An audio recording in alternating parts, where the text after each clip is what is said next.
ये एक Nifty bank का आवली चार्ट है और अब क्लियरली यहाँ पे विजिबल होगा कि there is no movement practically. हम ओकेजनली नीचे जाते हैं, हम ओकेजनली कभी भी लेवल्स को बीच करते हैं, मगर on an Oval for last 1 month or so they absolutely we are in a range, in a very range which has an upside of 58,500 and a range which is around 57,000। अगर मैं broader पे देखूँ तो शायद हम 57,000 के एक range में घूम रहे हैं अब।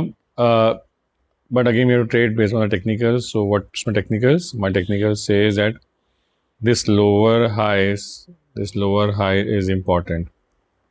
This overlies. Yeah, it we break above that for a while this week, but again we went down. So for me now this level holds importance. That is 57,500 से 57,600 का लेवल बहुत इंपॉर्टेंट है। इसके अगर ऊपर क्लोजर जाता है तो it is positive for the markets, इसके नीचे क्लोज रहता है तो it's negative for the markets. Intraday में हम यहाँ जा सकते हैं, हमें आज का क्लोजर जरूर जाके मॉनिटर करना है कि वो कहाँ होता है। क्लोजर का इंपॉर्टेंस मैं आपको एक चीज़ और दिखाता हूँ। If I just go to my weekly chart, अब ये देखिए हम एग्जैक्टली उन जो एक लोअर हाइस के जो मेरा एक फेस था, एग्जैक्टली हम उसके पिवटल पे खड़े हैं इस समय।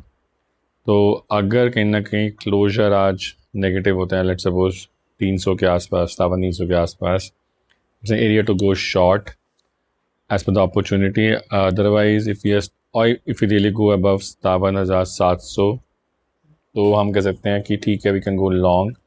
Otherwise, there is no trade in the bank nifty till that any of these things happens. Intraday movements को इग्नोर करके अगर हम क्लोजर पे काम करेंगे तो that would be better. So that's my strategy for today on bank nifty. Go long above 57,700 if it close above that level. If it goes below 57,300 then we can go short. If it close below that level then we can go short.